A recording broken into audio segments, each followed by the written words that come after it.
नमस्कार दोस्तों, जय हिंद, गुड मॉर्निंग। देखिए, आज जो पढ़ने वाले हैं क्लास 10 का त्रिकोणमिति का परिचय जो प्रश्नावली 8.3। अब देखिए प्रश्नावली 8.3 जैसा आपको पता है, अगर आप मेरे चैनल को सब्सक्राइब करना ना भूलिए और देखिए कि कैसे क्या चीज़ें बताया जा रहा है। और आपको बताया भी गया है कि हमारे चैनल पर एनटीपीसी और ग्रुप डी के लिए मैथ और रीजनिंग क्लासेस शुरू कर दी गई है। अब देखिए क्या है प्रश्नावली 8.3 जो है 8.3 आप कैसे करोगे। अब इस सब सवाल को करने के लिए आपको कॉन्सेप्ट आना चाहिए, आपको कुछ चीज़ें पता होनी चाहिए, तब जाके आप कर पाओगे। देखिए, जैसा आपको पता है, जैसा मैंने बता भी चुका है कि सर यदि आपका जो ऑपोजिट होता है साइन है, साइन का क्या होता है कोसेक होता है, टेन का क्या होता है कॉट होता है, ये अपोजिट है। लेकिन कुछ चीज़ें आप याद रखना, अगर साइन है तो यहाँ पे कॉस याद करना थोड़ा से, अगर टेन है तो आप इसको कॉट याद करना। कैसे क्या चीज़ें चेंज होती है, क्या होती है, यह चेंज होती है। ये इसको याद रखना है कि अगर चेंज हमको करना है, अगर त्रिकोणमिति अनुपात है, ट्रिग्नोमेट्री रेशियो है, अगर आप इसको चेंज करना चाहते हो तो कैसे चेंज होगा। अगर साइन थीटा है तो कॉस थीटा में चेंज होगा, टेन थीटा है तो किस में चेंज होगा, कॉट थीटा में। ऐसे ही आप ये बताइए अगर कोसेक थीटा है तो किस में चेंज होने वाला है, यदि कोसेक थीटा है तो किस में चेंज होने वाला है। अब देखिए कोसेक थीटा है तो किस में चेंज होने वाला है, अगर कोसेक थीटा है तो सेक थीटा में चेंज होने वाला है। अब ये मत करना है सर जी बस साइन का कॉस में होगा, कॉस का भी साइन में होगा। मत कहना है सर जी बस टेन का कॉट में होगा, नहीं, कॉट का भी टेन में होगा। मत कहना है कोसेक का सिर्फ सेक में होगा, नहीं, सेक का भी कोसेक में होने वाला है। अब देखिए मेरे प्यारे दोस्त, आपको जो कॉन्सेप्ट बताएंगे थोड़ा सा याद करना। अभी जो चेंज होता है, ये जो सिर्फ चेंज जो होता है 90 पर और 270 पर चेंज होता है। अभी आप क्यों कैसे ये सब सारी चीज़ें क्वेश्चन नहीं करने वाले हो, आप पूरा वीडियो देखिए, आप तभी जो कि क्रॉस क्वेश्चन करिए मेरे प्यारे विद्यार्थी। अब देखिए, आप बस याद रखिए जब चेंज होगा 90 और 270 पर चेंज होता है। अगर आपसे पूछा जाए किसमें चेंज नहीं होता है तो नो चेंज 180 और 360 पे नो चेंज होता है। ये आप वही सारी चीज़ें बस दिमाग में पुट कर लीजिए ना। आपको जब क्लास 11th में जाओगे या उसके अपर क्लासेस में पढ़ोगे जब सारी चीज़ें डिटेल में पढ़ोगे, तभी आप कितना बार सिलेबस में नहीं है। ये तो सारी चीज़ें हम इसलिए बता दे रहे हैं कि थोड़ी सी आप जानते रहो। आपके सिलेबस में भी सिर्फ 90 वाला ही दिया गया, अगर हम चाहते तो सिर्फ 90 का ही कि साइन 90 माइनस थीटा बराबर कॉस थीटा होता है, इतना करवा के हम छोड़ देते। लेकिन नहीं मेरे प्यारे विद्यार्थी, आपको सारी चीज़ें बताएंगे लेकिन एक लिमिट बताएंगे, लिमिट ज़्यादा एक्स्ट्रा नहीं बताएंगे। क्यों? क्योंकि आप जब आप इसके अपर क्लास में जाओगे तो ऑटोमेटिक आप सीख जाओगे। अब देखिए क्या करना है कि अब थोड़ी चीज़ें पहले आप याद रखो। अब सारी चीज़ें हम आपको क्या बनाते हैं, एक चौथांश बनाते हैं, क्वाड्रेटर बताते हैं। अब इसको थोड़ा सा आप याद रखो। अब आपको पता है इधर यक्स है, ये आपका यक्स का पॉजिटिव है, यक्स का नेगेटिव है, आपको यक्स एक्सिस है, वाई एक्सिस है, ठीक है। अब ध्यान दीजिए, अब इसमें जो है ये चार बॉक्स है, चारों किसी न किसी ये का घर ही है। इसमें आपको पता है त्रिकोणमिति के 6 रेशियो है। अब 6 रेशियो में अगर 2-2 को बांटेंगे तब वो नहीं हो पाएगा, 1-1 का बांटेंगे फिर भी नहीं हो पाएगा, तो बांटेंगे किस में, बांटेंगे 2-2 का ही बांटेंगे। अगर इसमें क्या होता है, अगर देखो यहाँ पहले क्या है 0 होता है, यहाँ पे कितना होता है 90 होता है, यहाँ पे कितना होता है 180 होता है, यहाँ पे कितना होता है 270 होता है, यहाँ पे कितना होता है 360। मतलब आप ये बता सकते हो कि यहाँ पे जो होता है 0 लिखो चाहे 360 लिखो, बात एक है, क्योंकि 1 राउंड हो गया। ये कितना हो गया 1 राउंड पूरा घूम गया। अगर आप यहाँ से स्टार्ट करोगे तो यहाँ तक ऐसे आओगे तो यहाँ पर आने के बाद 1 राउंड पूरा कंप्लीट हो जा रहा है। जब 1 राउंड यहाँ तक कंप्लीट हो जा रहा है तो आप इसको कैसे करोगे, अब देखोगे तो ये जो बॉक्स आपका बनेगा, ये आपका जो बॉक्स बनेगा 0 से 90 के बीच में ही आएगा। ये जो बॉक्स अगर आपका बन रहा है, इस बॉक्स में जितनी भी डिग्री आएंगी 0 और 90 के बीच में ही आएगी, 0 और 90 के बीच में ही आएगी। और ये जो बॉक्स बनेगा वह बनेगा 90 से लेके 180 के बीच में ही आएगा। और ये बॉक्स जो बनेगा 180 से लेके 270 के बीच में आएगा। और ये जो बॉक्स बनेगा 270 से 360 के बीच में आएगा। देखिए मेरे प्यारे साथ ही में अभी कुछ चीज़ें स्किप भी कर रहा हूँ, इसी में कुछ चीज़ें स्किप भी कर रहा हूँ, कुछ डिटेल उसको जा भी नहीं रहा हूँ, क्योंकि अब बस हम चाहते हैं कि आपको कुछ चीज़ें बस पता चल जाए और जो आपके सिलेबस में उसके अकॉर्डिंग आपको याद भी हो जाए। अब देखिए इसमें अगर आप देखोगे तो इसमें साइन हो, चाहे कॉस हो, चाहे टेन हो, चाहे कॉट हो, चाहे सेक हो, चाहे कोसेक हो, इसमें सबकी जो वैल्यू आएगी ना सब पॉजिटिव होती है। सब क्या होती है? पॉजिटिव। आप ऐसे याद कर लो ना यार कि ये आपका ग्राउंड है, कोई भी आके खेल सकता है, इसमें कोई भी आके क्या कर सकता है? कोई भी आके खेल सकता है। कोई किसी को मारेगा, कोई किसी को भगाएगा? नहीं भगाएगा। जब किसी को नहीं भगाएगा तो ये आपकी वैल्यूज में क्या हो जाएगी?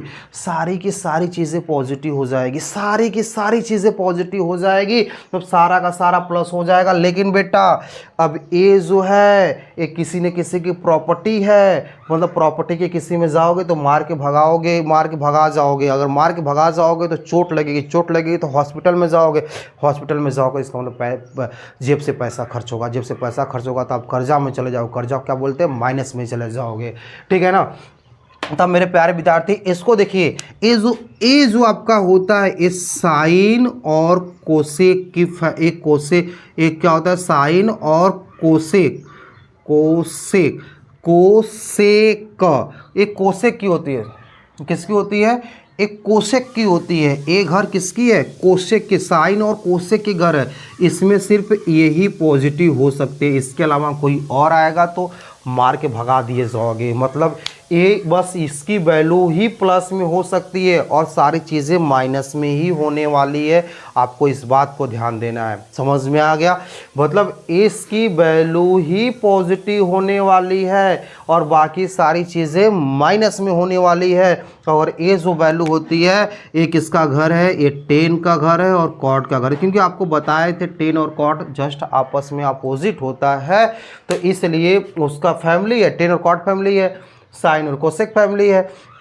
और यहाँ पे क्या बचा? आपका कॉस और सेक बचा। यहाँ पे इसकी वैल्यू ए पॉजिटिव आएगी और इसमें ए पॉजिटिव आएगा, क्योंकि ए आपका घर बट गया, ए आपका घर बट गया है लाल, कि ये साइन का, ये टेन का, ये कॉस का है। साइन का अपोजिट कोसेक के साथ रहेगा, टेन का अपोजिट कॉट के साथ रहेगा, कॉस का अपोजिट सेक के साथ रहेगा। ये सारी चीज़ें आपकी बट चुकी है। अब सारी जब चीज़ें बट चुकी है तो आप इसको कैसे करेंगे? अब देखिए अगर इसके घर में ये दोनों आएंगे, मार खा के भगा जाएंगे, वही चीज़ हाल, हॉस्पिटल में जाओगे, जेब से पैसा खर्च होगा, माइनस में चले जाओगे। इसके घर में कोई आएगा, इसके घर मतलब इसके घर में बस वही रहेंगे, तभी प्लस में रहोगे, तभी सुरक्षित रहोगे। लेकिन बेटा ये आपका ग्राउंड है, इसको आप ग्राउंड समझो। इसमें चाहे जो भी जाएगा कोई प्रभाव नहीं पड़ने वाला है, कोई किसी को प्रॉब्लम नहीं होने वाला है, क्योंकि जाके सभी लोग खेलते हैं, तो ग्राउंड हो गया। समझ में आ गया? अब सारी चीज़ें थोड़ा सा आप समझिए। आप थोड़ा सा इसके बाद क्या बताने, आपके सिलेबस में सिर्फ इसको पढ़ना है, इस वाले बॉक्स को पढ़ना है, ये तीनों बॉक्स को नहीं ध्यान देना है, तीनों बॉक्स को नहीं पढ़ना है। ठीक है ना? अब इसमें देखिए आप क्या क्या हो सकता है। अगर साइन 90 माइनस थीटा हो जाए, क्या होने वाला है? कॉस 90 माइनस थीटा हो जाए, क्या होने वाला है? टेन 90 माइनस थीटा हो जाए, क्या होने वाला है? सेक 90 माइनस थीटा हो जाए, क्या होने वाला है? कोसेक 90 माइनस थीटा हो जाए, क्या होने वाला है? उसके बाद क्या बचा? कॉट, कॉट 90 माइनस थीटा हो जाए तो क्या होने वाला है? अब मेरे प्यारे दोस्त आप कहेंगे क्यों ऐसे लिख रहे हैं सर? अब देखो बेटा ध्यान से देखो, अगर आप 90 में से अगर मेरे देखो, अगर हम ऐसे लिखे हैं, ऐसे लिखे तो आप अगर थीटा की वैल्यू कुछ भी रखो, अगर थीटा की वैल्यू अगर मान लो 30 रखोगे तो 90 में से 30 घटाओ 60, मतलब आप पहले बॉक्स में जा रहे हो। यदि आप घटा रहे हो तो पहले बॉक्स में जाओगे। आपको अगर सर इसको जोड़ तो भी सकती है, जोड़ दो। अगर जोड़ेंगे तो 90 30 जोड़ेंगे तो कितना हो जाएगा? 120। 120 किस में आता है? 90 और 180 के बीच में आपका बीच में 120 आता है, इसमें आता है, इसका मतलब दूसरे बॉक्स में चले जाओगे। इसलिए यहाँ पे हम जोड़े नहीं है, घटाए हैं। 90 में से आप कुछ भी घटाओगे आपको पहले बॉक्स में ही जाना पड़ेगा। ठीक है ना? अब देखो आपको बताए हैं कि अगर साइन है, साइन किस में चेंज होगा? कॉस में चेंज होता है। कॉस किस में चेंज होगा? साइन में चेंज होगा। टेन किस में चेंज होगा? कॉट में चेंज होगा। सेक किस में चेंज होगा? कोसेक में चेंज होगा, कोसेक किस में चेंज होगा, सेक में चेंज होगा, कॉट किस में चेंज होगा, टेन में होगा।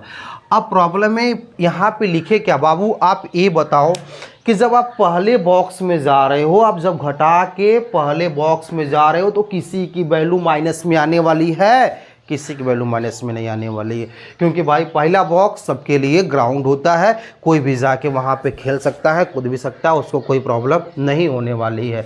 तो इसलिए सारी चीज़ें वैल्यू प्लस में लिखे हमें, किसी को प्रॉब्लम नहीं होनी चाहिए। और उसके बाद जो थीटा की वैल्यू होती है उसी को हम लोग लिख देते हैं, जो आपका आसानी से क्वेश्चन सॉल्व हो जाता है। कहोगे सर इसको भी बता दीजिए, बेटा इसको भी हम बता सकते थे, लेकिन क्लास 10 का क्लासेस है, आप अगर अच्छे से और जानना है तो मेरे एनटीपीसी और या ग्रुप डी के जो क्लासेस चलेगी उसमें आ जाइएगा, उसको और डिटेल से हम समझाएंगे, ठीक है ना। इस क्योंकि ये चौथांश और डिटेल से हम वहाँ पे समझाएंगे। आपके क्लास में सिर्फ इतनी छोटा सा सिलेबस में बस इतना ही पढ़ना था, ये दोनों को पढ़ना नहीं है फिलहाल में, इसलिए बस उसको ही हम बताएँ, ठीक है मेरे प्यारे बच्चे। अब यहाँ से अब देखिए, यहाँ पे जब हो गया, जिससे अगर आपसे कहेगा, क्या कहेगा कि अगर आपसे क्या कहेगा, अगर आपसे पूछेगा साइन 45 की मान बताओ तो आप अच्छे से बता सकते हो, अब बहुत अच्छे से बता सकते हो क्या चीज़ें क्या नहीं है, ठीक है। लेकिन आपके क्वेश्चन, आप इसमें देखिए कैसे यूजेस होगा। जैसे अगर हम आपसे कह दें कि सर अगर अब साइन 18 और कॉस 72 डिग्री का मान बताइए, इसकी वैल्यू आप कैसे निकालोगे। साइन 18 कॉस 72 की वैल्यू किसको निकालोगे। अब देखिए मेरे प्यारे दोस्त, अब इसीलिए तो ये आपको चीज़ें बताया गया है, सारी चीज़ें सिखाया गया है, किस लिए, सिर्फ इसके लिए। अब देखियो, अब साइन 18 की वैल्यू आपको याद है नहीं सर, आप कहोगे सर तो आप तो 0, 30, 45, 60, 90 का ही बताए थे। हम बोले बेटा हाँ, आपको 0, 30, 45, 60, 90 का ही बताया गया था, लेकिन आप साइन 18 कॉस 72 का मान कैसे करोगे। आप इस 18 को क्या लिख सकते हो, थोड़ा सा ये बताइए, आप इस 18 को क्या लिख सकते हो, साइन 90 माइनस 72 लिख सकते हो। सही सही बताना, इसको लिख सकते हो कि नहीं लिख सकते हो, लिख सकते हो कि नहीं लिख सकते हो। लिख सकते हैं सर, क्योंकि 90 में से 72 घटाएंगे 18 ही आ जाएगा, कोई प्रॉब्लम नहीं होने वाला। अब ये बताओ, आपको फार्मूला बताया, अगर यहाँ पे 90 है, इसको थीटा मान लो, तो साइन 90 माइनस थीटा, साइन किस में चेंज होता है, कॉस में चेंज होता है, और थीटा की बोलते 72। आप कहोगे सर नीचे कॉस 72 देखो कट गया, इसके आंसर 1 आ गई, ये आंसर कितनी आ गई, 1 आ गई। तो मतलब इसलिए सिखाया गया है कि आपकी किसी अगर वैल्यू अटपटांग दे रहा है तो उसको अच्छे से सॉल्व कर सको। अब बताओ यहाँ तक अगर किसी को प्रॉब्लम है तो बता दीजिए। अगर देखिए यही चीज़ अगर प्लस में जाता, साइन 90 प्लस थीटा किस में जाता, सेकेंड वाले में जाता, कॉस किस में होता है, माइनस में होता है, ये सब सारी चीज़ें बन जाती। लेकिन आप अभी फिलहाल में सब 6 चीज़ें ट्रिग्नोमेट्री रेशियो को याद रख लो, कैसे क्या क्या चीज़ें नहीं है, ठीक है। अब इसमें कुछ चीज़ें हैं, मैं आपको क्वेश्चन करवा देता हूँ 8.3 का, ठीक है ना। बताओ पहले यहाँ तक समझ में आया कि नहीं समझ में आया। अगर यहाँ तक नहीं समझ में आया तो आप हमसे पूछ सकते हैं। अब एक बार देख लीजिए और इसको नोट डाउन कर लीजिए, या तो अपने मोबाइल में स्क्रीनशॉट भी ले सकते हैं, ठीक है ना, क्योंकि आपको याद चीज़ें रहेगी कैसे क्या क्या चीज़ें होगी। एक बार फिर से रिवाइज कर देते हैं। चेंज किस में होगा, 90 270 में चेंज होता है।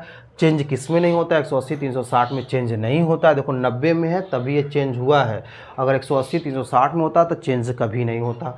और चेंज कैसे होता है, साइन का कॉस में होता है, कॉस का साइन में होता है, टेन का कॉट में, कॉट का टेन में, कोसेक का सेक में, सेक का कोसेक में। अब उसके बाद ये सब सारी चीज़ें बता दिए। पहले बॉक्स में 0 से 90 होता है, 90 से 180 होता है, 180 से 270 होता है, 270 से 360 होता है। पहले में सब पॉजिटिव होता है, दूसरे में साइन कोसेक पॉजिटिव होता है, इसमें टेन कॉट पॉजिटिव होता है, इसमें कॉस और सेक पॉजिटिव होता है, ठीक है। आप देखिए कुछ कहेंगे बच्चे सर कॉस 72 को तो भी लिख सकते हैं बेटा, चलो ठीक है, हम आपको एक वो भी तरीका बता देते हैं। आपको कुछ बच्चे मेरे कह रहे हैं कि सर आप साइन 18 को काहे चेंज कर रहे हैं, साइन 18 को काहे चेंज कर रहे हैं, आप कॉस 72 को चेंज कर दीजिए। कॉस 72 को 90 माइनस 18 तो लिख ही सकते हैं, लिख दो ना यार, क्या प्रॉब्लम है। अब साइन 18 लिखिए। अब इसके बाद कॉस 78 का, कॉस 90 माइनस 18 का लिख सकते हैं। कॉस किस में चेंज होगा, साइन में चेंज होगा। थीटा 18 ये भी करके तो आंसर वही आएगा। ये तो इसीलिए आपको बताया गया है। कहोगे सर दोनों चेंज, अरे पागलोल कहीं के, दोनों का है चेंज करोगे फिर तो आपको ऊपर नीचे बस मिल जाएगा 72 ऊपर नीचे 18। आपको आंसर लाना है ना, कटपिट करके सॉल्व करना है। और एक तरीका और बताते हैं। अगर देखो साइन 18 है, कॉस 72 है। अगर आपको ऐसी सारी चीज़ें मिलती है, अब देखो यस इसका क्या है, चेंज में साइन और कॉस है, साइन कॉस अगर मिले या तो टेन कॉट मिले या कोसेक सेक मिले, अगर इस दोनों वैल्यू को जोड़ोगे अगर 90 आ जाएगा जोड़ने पर तो समझ जाओ इसकी आंसर 1 ही हमेशा आने वाली है। इस बात को ध्यान दीजिए। जैसे अगर हम बात करें जैसे 10 18 यहाँ पर लिख दिया जाए, यहाँ पे कॉट 72 लिख दिया जाए। अब देखो यहाँ पे 10 कॉट चेंज आपस में होता है, 10 कॉट आपस में चेंज होता है, बात सही है। दोनों को जोड़ दो 90 आ जाएगा, इसके आंसर कितना आ जाएगा 1 आ जाएगा। ये आप सब सारी चीज़ें MCQ में लगा सकते हो। तो सारी चीज़ें कहाँ लगा सकते हो, MCQ वाले क्वेश्चन में लगा सकते हो। लेकिन अभी क्लास 10 में हो, अगर मान लो अगर बहुविकल्पी क्वेश्चन में नहीं आता है, दिखाने के लिए आएगा तो आप अच्छे से सॉल्व करोगे, 1 नंबर लेके जाओगे, ठीक है ना। आइए 8.3 का कुछ क्वेश्चन सॉल्व करते हैं, बाकी फिर उसके बाद जितने भी क्वेश्चन बचेंगे नेक्स्ट वीडियो में हम लोग देख लेंगे, ठीक है ना। तो आइए मेरे प्यारे दोस्त, अब देखिए क्वेश्चन में जो जो दिया है उस क्वेश्चन को हम लोग सॉल्व करते रहेंगे, ठीक है ना। क्योंकि आपको क्वेश्चन आएगा तभी आप अच्छे से कर सकते हो, ठीक है। क्योंकि क्वेश्चन में ये सब सारी चीज़ें अगर आपको याद भी हो जाएगी ना तो उसको आपको अप्लाई भी तो करना पड़ेगा ना मेरे प्यारे दोस्त। तो आप अप्लाई कैसे करोगे इस बात को ध्यान देना है। तो मेरे प्यारे दोस्त अप्लाई करना आपको हम सिखाते हैं, ठीक है ना। हम आपको अप्लाई करना भी सिखा देते हैं, ठीक है ना। अब आपको अप्लाई करना सिखा देते हैं। जैसे अगर हम बात करें पहला क्वेश्चन आपके बुक से ही देख रहे हैं, NCERT का ही बुक है आपका दिया गया है, ठीक है ना। कराए गई प्रश्नावली 8.3 का जो पहला सवाल है इसमें लिखा निम्नलिखित का मान ज्ञात करना है, निम्नलिखित का मान ज्ञात करना है साइन। देखो अरे पहला क्वेश्चन ही मैच कर गया, पहला क्वेश्चन ही जो अभी हम समझाए थे एग्जाम्पल्स में मैच कर गया। और दूसरा सवाल कितना दिया है, टेन 26 डिग्री बटे कॉट 64 डिग्री। और तीसरा सवाल क्या दिया हुआ है, cos 48 degree minus sine 42 degree, ठीक है। चौथा सवाल क्या दिया है, चौथा सवाल यहाँ पे लिख देते हैं, यहाँ पे लिख देते हैं चौथा सवाल, cosec 31 degree, cosec 31 degree minus sec 59 degree. अब देखिए ऐसे सवाल को कैसे करेंगे, ठीक है। अब अभी तो इसको आपको जस्ट समझाए हैं, अभी सवाल को हम जस्ट ही समझाए हैं, आप इसको ऐसे कर सकते हो। अब इसको कैसे करोगे वही चीज़ है, आप इसको 10 26 है, 26 को क्या लिख सकते हो 90 माइनस 64 लिख सकते हो। आप ये देखो 90 में से 64 घटाओगे तो 26 आएगा कि नहीं आएगा, बिल्कुल आएगा। और नीचे आप देखो 2 तो दिया है, 2 में से एक ही चेंज करना है। अभी 90 आ गया तो 10 किस में चेंज होता है, कॉट में चेंज होता है, 64 डिग्री लिख दो 64 हो जाएगा, कॉट 64 हो गया। अभी काट दो, आंसर कितना आ जाएगा 1 आ जाएगा। ये आपका आंसर हो गया। बताए थे ना 10 90 में से थीटा घटाओगे तो कॉट लिखना है और जो थीटा की वैल्यू है थीटा लिख देना है, ठीक है। अब इसको आप कैसे, आपको एक चीज़ और बताए थे, अगर दोनों आपस में चेंज हो रहा है तो 10 कॉट है आपस में तो मतलब चेंज हो रहा है तो इसको जोड़ दो, कितना आएगा 90 डिग्री, इसकी वैल्यू कितनी आ जाएगी 1। देखो ये मत सोचो 10 90 डिग्री मान 1 हो रही है, नहीं बेटा 10 90 की डिग्री के मान 1 नहीं हो रही है। ये हम आपको ये बता रहे हैं कि दोनों को जब जोड़ोगे 90 अगर आ जाएगा तो इसका आंसर 1 आएगा। हम ये बताना चाह रहे हैं, ऐसा दिमाग मत पलना कि सर 10 90 डिग्री का मान आप कुछ और बताए थे, यहाँ पर 10 90 का मान 1 नहीं, ऐसा नहीं करे हैं हम। बोले ऊपर नीचे को दोनों को जोड़ो 90 आ जाएगा तो इसका पूरा का पूरा आंसर 1 आ जाएगा। शॉर्टकट तरीका है। अब cos 48 साइन 42, अब इसमें से एक देखो, अगर आप cos 48 को क्या लिख सकते हो 90 माइनस 42 लिख सकते हो। 90 में से 42 घटाओगे 48 आएगा, माइनस साइन 42 लिख सकते हो। cos किस में चेंज होगा, साइन में चेंज होगा। जब साइन में चेंज होगा तो आप यहाँ पे कितना हो जाएगा 42 माइनस 42, कितना आ गया 0। आप कहोगे सर इसमें देखो इसमें किसका निशान है बेटा, ये तो आंसर आपका आ गया। आप ऐसे ही आपको करना है। लेकिन अब मान लो अगर MCQ में क्वेश्चन आ जाता है, बहुविकल्पी में आ जाएगा, तो आप उसमें अच्छे से ओरली रूप में कैसे कर सकते हो, क्यों आपको मतलब ये सब करने की जरूरत ना पड़े। देखो यहाँ पे कॉस और साइन है, दोनों आपस में चेंज होते हैं। जब आपस में चेंज होते हैं इसको देखो, ये दोनों जोड़ो कितने में आ जाएगा 90। अगर ये बटे में होता, फ्रैक्शन में होता तो आंसर कितना आता 1, लेकिन यहाँ पे माइनस में है तो आंसर कितना आ जाएगा 0। ऐसे भी कर सकते हो, क्योंकि अगर घटाओ तो कितना जाएगा 0, घटा दो, क्योंकि दोनों एक ही जैसा समझो, ये दोनों एक ही समझो, घटाओ कितना जाएगा 0 आ जाएगा। आप ऐसे कर सकते हो। अब देखो इसको हटा दो, अब तो देख के बता देखो कोसे किस में होगा तो से 31 और आंसर कितना हो जाएगा 90, आपका कितना हो जाएगा 0। अगर आपको सॉल्व करना है तो सॉल्व कर दो। जैसे कोसे के इसको 90 माइनस 59 लिख सकते हो, माइनस सेक 59 लिख सकते हो। ये कितना आ जाएगा सेक 59 और उसके बाद सेक 59 तो दिया ही है, कट के कितना आ जाएगा 0, कट के पूरा 0 आ जाएगा। आप ऐसे भी कर सकते हो, ठीक है ना, आप इसको ऐसे भी कर सकते हो, ठीक है ना। चलिए मेरे प्यारे दोस्त, आपको कैसा लगा। अब इसके बाद इसमें का जो आपका प्रश्नावली 8.3 है, 8.3 का क्वेश्चन नंबर जो आपका दिया है 2, 3, 4, 5, 6, 7, आपका इसका सॉल्यूशन नेक्स्ट वीडियो में मिल जाएगा। मेरे प्यारे दोस्त कैसा लगा वीडियो। और हाँ, आपको जैसा बताए हैं मेरे यूट्यूब चैनल पर एनटीपीसी हो चाहे ग्रुप डी हो, रेलवे की कोई भी एग्ज़ाम हो, अगर रेलवे की कोई भी एग्ज़ाम हो, आपको इसमें PYQ previous year question concept के साथ एक्सप्लेनेशन के साथ प्रतिदिन आपको उसमें 10 क्वेश्चन का या 15 क्वेश्चन का वीडियो मिलेगा, वो भी मैथ का और रीजनिंग का, दोनों आपको वीडियो प्रोवाइड की जाएगी मेरे प्यारे दोस्त। और हाँ, ये वीडियो कल से अपलोड होना शुरू हो जाएगी। बताइए कैसा लगा वीडियो। और हाँ, अगर आप मेरे चैनल पर नए हो तो उसको आप चैनल को सब्सक्राइब कीजिए और अधिक से अधिक सपोर्ट कीजिए, ठीक है ना। Thank you so much. जय हिंद।